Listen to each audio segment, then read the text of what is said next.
participar. Bueno, puedo empezar diciendo que mi ponencia es la que creo que más se aleja, casi seguro, de la línea discursiva del simposio. Sin embargo, yo también voy a hablar de conflictos de identidad, una identidad pertenencia a un país propio, a un reino propio, y de violencia.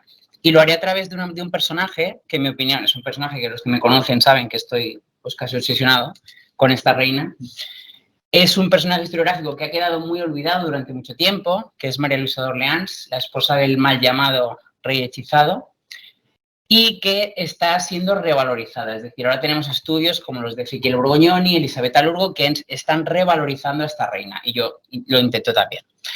Bien, el profesor Colón ha hablado antes sobre conflictos protocolarios. Unos conflictos, pues, un cojín por encima de otro, una silla de manos en vez de un taburete, que podía desestabilizar, pues, las relaciones entre grupos. Podemos imaginar que en la corte de los Austrias esto era todavía más exagerado. Y cuando llega una reina que no se adapta, que incluso se empeña ella en romper esa etiqueta borgoñona que lleva funcionando durante siglos, es cuando se producen mecanismos para forzarla, es decir, mecanismos de violencia institucionalizada, es decir, una violencia que no solo se contempla, sino que se legitima, para forzar a esta reina a que asuma el papel de las reinas Habsburgo como sus predecesoras. Esto será de lo que hablaré en estos minutos que tengo.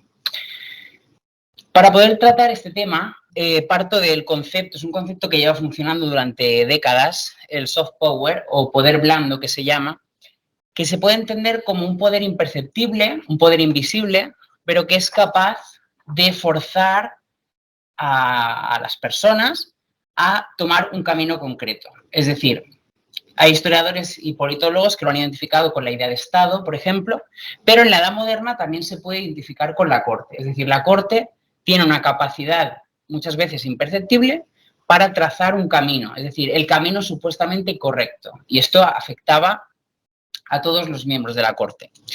La Corte de Madrid mantenía una estricta etiqueta, la etiqueta de Borgoña, sobre todo, había dos casas, la Casa de Castilla y la Casa de Borgoña, pero la que mayores departamentos controlaba era la de Borgoña, que pautaba las características de todos los miembros que convivían en palacio, es decir, desde los miembros de la familia real hasta los criados de las cocinas, las caballerizas, los cuartos reales, etc. Todos sabían cuáles eran su naturaleza, sus privilegios, sus deberes, etc.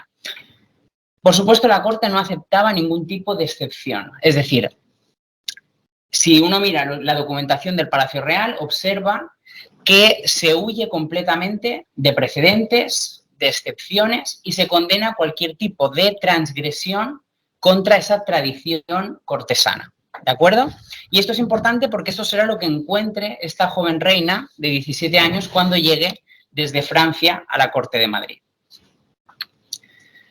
La propia arquitectura del Real Alcázar de Madrid ya predisponía para que todos los habitantes supieran cuáles eran sus espacios. Aquí podemos ver, por ejemplo, un plano de antes de una gran reforma que se hizo, en el cual se observan dos grandes patios, el patio del rey, el patio de la reina. Alrededor del patio del rey están las estancias del rey y alrededor de la reina sus propias estancias, con lo cual se contemplaba que los reyes hicieran vida separada. Es decir, los reyes comían, cenaban y dormían por separado. En la época de Felipe IV y sobre todo del valimiento del conde duque de Olivares, esta etiqueta se ve todavía reforzada. Hay autores que consideran que se debió a que el conde duque quería limitar la influencia que pudo tener Isabel de Borbón en su marido. Ahora, distintos historiadores están demostrando que la influencia informal, el poder informal que se llama de las reinas consortes, era mucho más importante de lo que se ha creído, sobre todo unas más que otras, con lo cual se suponía que la vida diaria de Carlos II y María Luisa de Orleans era en esferas separadas, lo cual también es importante para comprender los futuros conflictos que se desarrollarán en la corte.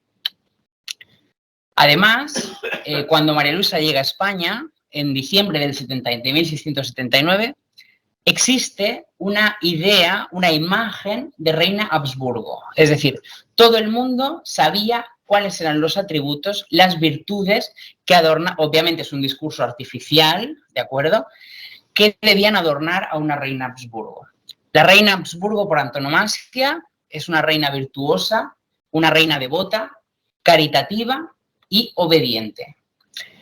¿Cómo se había, digamos, construido este discurso? Pues, por ejemplo, a través de los sermones. Cada vez que una reina moría, en las exequias de dicha reina los predicadores describían y se repetían unos a otros sobre las características que adornaban a esta reina, ¿no? Por ejemplo, de Margarita de Austria, esposa de Felipe III, se decía que era una reina santa, ¿no? Esa reina que cumple con sus deberes eclesiásticos, religiosos, que reza en su oratorio, que cumple con ese patrón de reina devota. Por otro lado, Isabel de Borbón será famosa también por ser una reina esplendorosa en dádivas, en limosnas, ¿no? Una imagen de madre de sus súbditos. Esta es la imagen que pervive en el Madrid de los Austrias cuando Carlos II contrae matrimonio, bonita pareja, con una princesa francesa. Para los que no sepan quién es María Luisa de Orleans, era la sobrina del rey de Francia, de Luis XIV, hija del duque de Orleans, el segundo hombre más poderoso de Francia, podríamos decir, hermano del rey. Y lo importante es que los Orleans, eso es importante para comprender su mala adaptación, vivían en esferas separadas del rey. Es decir, los Orleans tenían sus propios palacios y el duque Felipe era famoso por llevar una vida más relajada cuando no visitaba a su hermano en el Louvre, en Versalles, etc. Es decir, en los palacios en los que habitaban los Orleans, como por ejemplo el Palais Royal, Saint-Cloud, los Orleans tenían una vida, digamos, menos encorsetada. Con lo cual, cuando María Luisa de Orleans llega a Madrid, se halla con un modelo de etiqueta opresiva y que la fuerza a que se adapte lo más rápido posible. Y es aquí cuando llegan los conflictos, los mecanismos de violencia. El primer foco de violencia con el que se encontró la reina fue la camarera mayor. La casa de la reina está gobernada por tres personas, digamos. El mayordomo mayor, que se ocupa de vigilar a todo el personal, los criados de la frutería, de la cocina, etc. El caballerizo mayor, que se ocupa del personal de las caballerizas, y finalmente la camarera mayor, que controla la cámara privada, el cuarto de la reina. Esta camarera mayor era la duquesa de Terranova, una mujer mayor, muy estricta, y que públicamente demostraba su sentimiento antifrancés. ¿Qué ocurre? Desde el primer momento, la camarera mayor intenta vender al rey la imagen de que su esposa, como dice aquí, esto es un testimonio del marqués de Villers, que era el embajador de Francia, que lo cuenta en sus memorias. La camarera mayor vendía a la reina como una mujer joven y viva, que se mantiene en esas maneras libres de Francia que eran totalmente contrarias a la severidad de España, ¿no? Una vez en el Real Alcázar, el embajador estaba seguro de que la camarera mayor incentivaba al rey, como dice aquí, esa ferocidad contra todo lo francés, hasta el punto de que Carlos II regañaba a su esposa, hay testimonios de peleas entre ellos, y sobre todo expulsó a distintas criadas de palacio como una forma de forzar a su esposa a que se adaptara más rápido y se alejara de todo lo francés. Incluso hubo ejemplos de violencia física contra la reina, cuando, por ejemplo, mientras los reyes residían en el Palacio del Buen Retiro, María Luisa intenta salir de su habitación para visitar a la marquesa de los Valois y la camarera mayor la agarra del brazo, la tira dentro y le dice que una reina de España no corretea por los pasillos, ¿no? Esta violencia estaba totalmente legitimada porque el objetivo de la camarera mayor era forzar a que la reina se adaptase a la imagen de una reina Habsburgo. La incapacidad de la camarera mayor por transigir en nada que se refiriera a la reina y los intereses de distintos miembros de la corte por sustituirla para colocar a otra camarera llevarán a que sea cesada y entonces se vivirá un relajamiento por primera vez en muchos años de la etiqueta de Madrid. Carlos II, desde el momento en el que conoce a su esposa, se proclama un rey enamorado. Esto todos los historiadores que han estudiado el matrimonio lo ven claramente, los embajadores lo certifican. Carlos, desde el momento en el que ve el retrato, está extasiado de su esposa. Entonces, él mismo, para contentar a su esposa y poder pasar tiempo con ella, rompe la etiqueta de su padre, del rey Felipe IV. Empieza a comer y cenar con ella y, sobre todo, duermen juntos. ¿Qué ocurre? Que, como dice aquí el testimonio de la esposa del embajador de Francia, el aire de palacio es ya otro, desde que la Terranova se ha ido, ¿no? Que incluso el rey está distinto. Su Majestad permite a la reina que se vaya a dormir hacia las 10:30 de la noche o después de las 10:30, que pueda montar a caballo, que es una de sus grandes aficiones. Y este relajamiento, este nuevo aire de palacio, comienza a levantar ampollas entre distintos círculos cortesanos. Entre ellos, el del duque primer ministro, es decir, el favorito del rey, que es el duque de Medinaceli, que ve con malos ojos el tiempo que los reyes pasan juntos, porque esas comidas, cenas, paseos, son momentos de intimidad en los cuales los reyes pueden hablar. Y se teme la influencia que esta reina francesa, teniendo en cuenta que Francia y España estaban en constante tensión o directamente guerra, pueda ejercer en Carlos II y en las estrategias políticas. Carlo Ridolfi, que era un diplomático florentino, contaba, este diplomático especialmente era muy contrario a la actitud de la reina, lo deja claro en sus despachos. Dice, la reina reinante no se acomoda con los estilos y las costumbres de estas tierras, y menos con las formalidades del Real Palacio. Dentro del cuarto de la reina se ha llegado a cosas indecentes que tocan desprecio de esta princesa. Se refería a los galanteos, que eran esas relaciones, pues muchas veces eran coqueteos entre las damas y los hijos de los grandes nobles de palacio. Por toda esta situación, el duque de Medinaceli y el confesor convencen a Carlos II de que debe reinstaurar, por decoro de la corte, por mantener estrictamente la etiqueta que ha heredado Carlos II de su padre, se debe reinstaurar la etiqueta tal y como estaba en tiempos de Felipe IV. A partir de ese momento, los reyes vuelven nuevamente a comer en separado y la influencia de María Luisa aparentemente queda aislada. En 1681, Carlos II quiere hacer un regalo a su esposa. Todas las primaveras, la familia real visitaba el Palacio de Aranjuez, donde pasaba la primavera, es decir, después de la Semana Santa hasta el mes de junio, los reyes se trasladaban con toda la corte al Palacio de Aranjuez. Desde el momento en el que María Luisa de Orleans conoce este palacio y sobre todo los kilómetros de bosque que rodean el palacio, sabe que puede desarrollar una de sus grandes aficiones, que es salir a caballo, ¿no? ¿Qué ocurre? Que la equitación para los médicos de la época era totalmente contraria con la idea del embarazo, es decir, los médicos de la reina creen que no solo la equitación puede interrumpir un embarazo, sino que ni siquiera puede permitir la concepción debido a los brutales movimientos subida en el caballo. La reina madre incluso recomendaba que si María Luisa de Orleans debía abandonar el Palacio de Aranjuez, lo hiciera, como dice aquí, subida en silla, es decir, en carruaje, que no fuera montada a caballo, porque se esperaba que la reina se quedara embarazada. Es decir, la obsesión, como lo veremos después, que será un motivo también de violencia contra ella, es decir, esa obsesión por el embarazo es ya exagerada, ¿no? Desesperada. Y sin embargo, María Luisa de Orleans rompe completamente la etiqueta porque no solo sale durante horas a montar a caballo, sino que, por ejemplo, se cuenta que ha permitido a un criado que le coloque el pie en la montura, lo cual era totalmente inconcebible, que un criado pudiera llegar a rozar el pie de la reina, ¿no?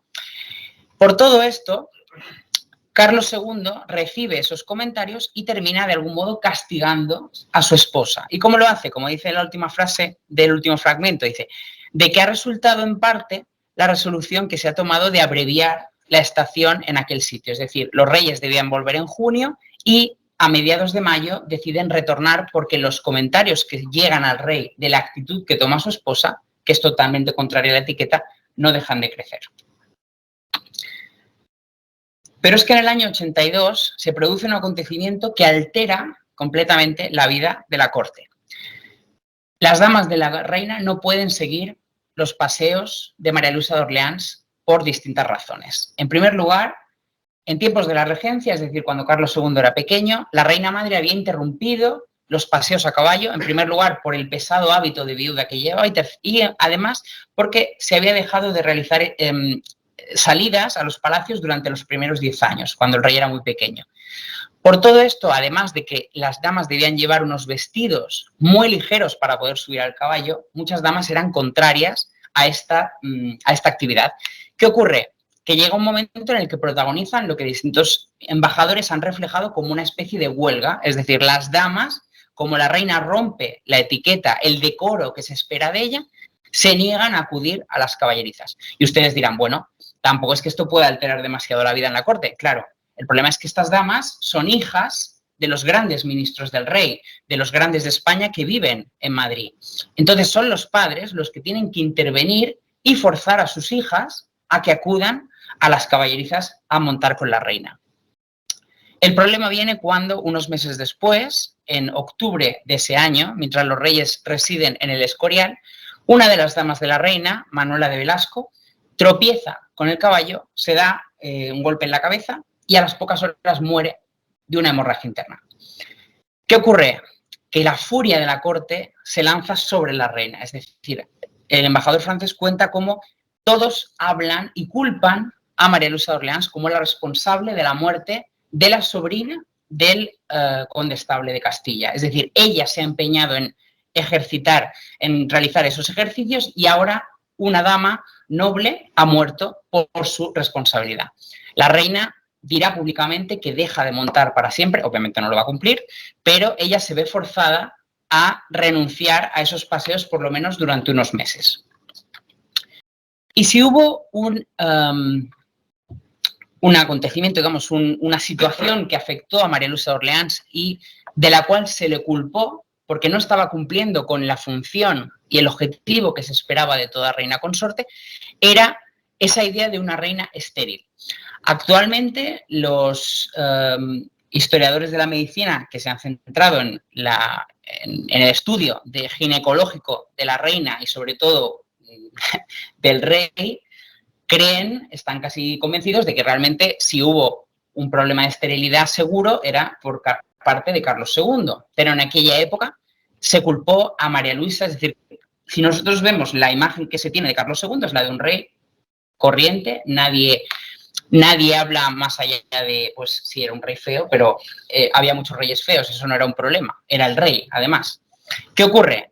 Que María Luisa comienza a ser culpada como incapaz de cumplir la misión que se espera de una reina Habsburgo. De hecho, comienza a sufrir lo que parecían como abortos, es decir, ella tenía una interrupción de la menstruación, un principio de embarazo y finalmente le volvió a la menstruación. Se cree que esto realmente no eran abortos, sino que eran interrupciones menstruales por diferentes causas, entre seguramente la del estrés fue una de las primeras.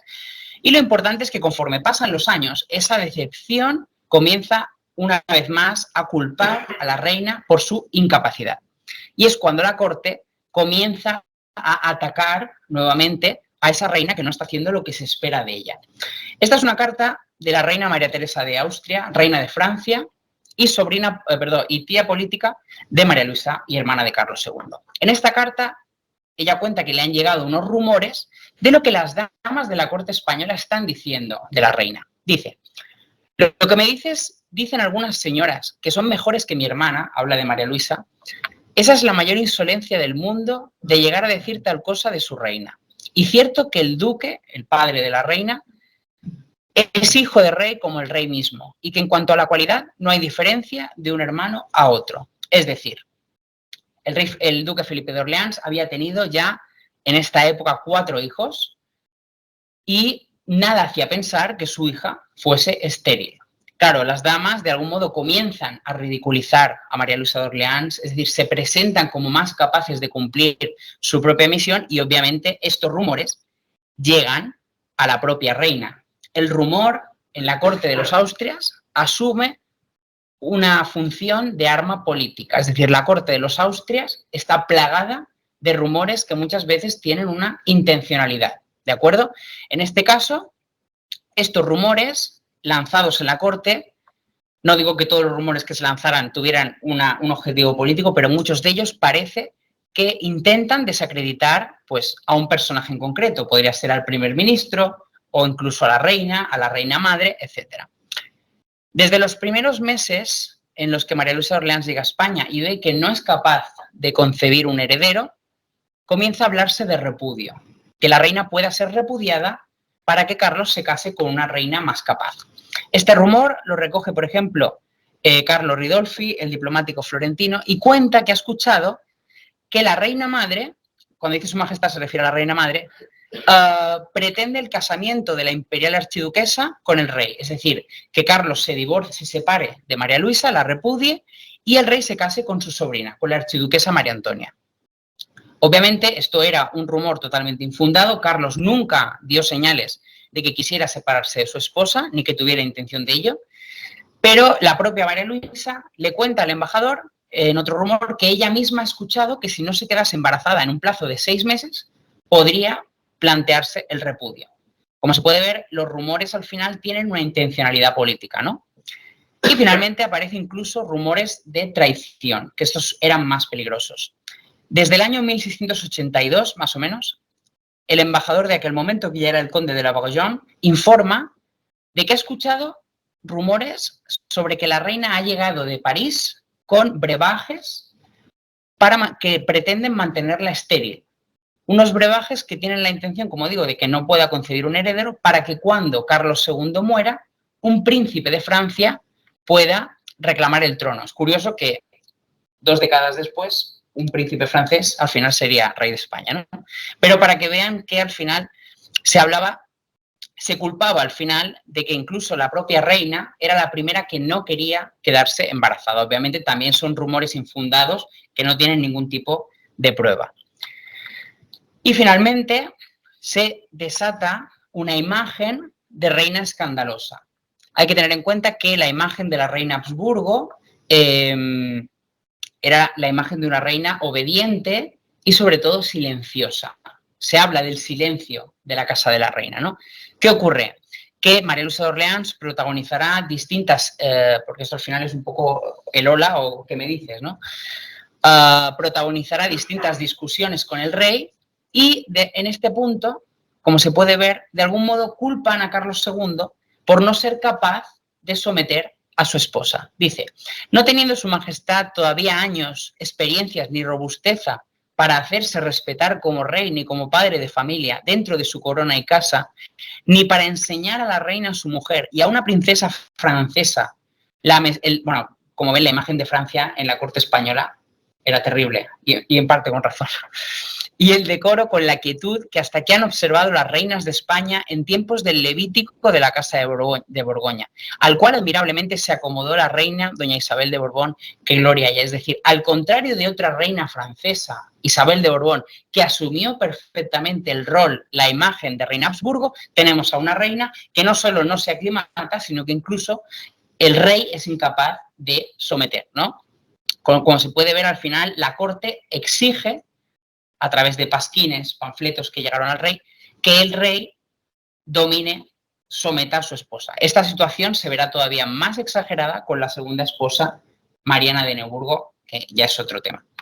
En conclusión, está claro que en Madrid se mantenía una estricta etiqueta que llevaba funcionando durante décadas y era en sí mismo un método de presión disfrazada, es decir, un método que marcaba la naturaleza, las características que debían seguir todos los habitantes del Palacio Real, incluidos el rey y la reina.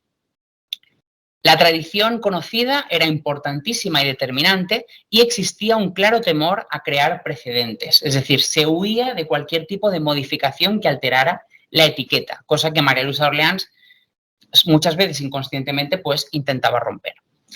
Por otro lado, la propia actitud del rey condicionó en muchos sentidos esos triunfos de María Luisa de Orleans. Es decir, cuando los historiadores hablan sobre el amor del rey al valido, el afecto, también hay que tener en cuenta el afecto del rey a su esposa, que supone triunfos por parte de esta. Es decir, el rey permite que su esposa pues, se acueste más tarde de lo que toca, monte a caballo, etcétera, ¿no? Y finalmente, me gustaría terminar reflexionando sobre que la violencia que se ejerce sobre ella, desde todos los prismas que yo he explicado y otros que no me ha dado tiempo, tiene un carácter prácticamente institucional en el sentido de que se legitima, es decir, se contempla y se aprueba que ella sea sometida porque el objetivo claro es, y ha sido siempre, que se convierta en una reina modélica Habsburgo. Y esto sería todo. Gracias.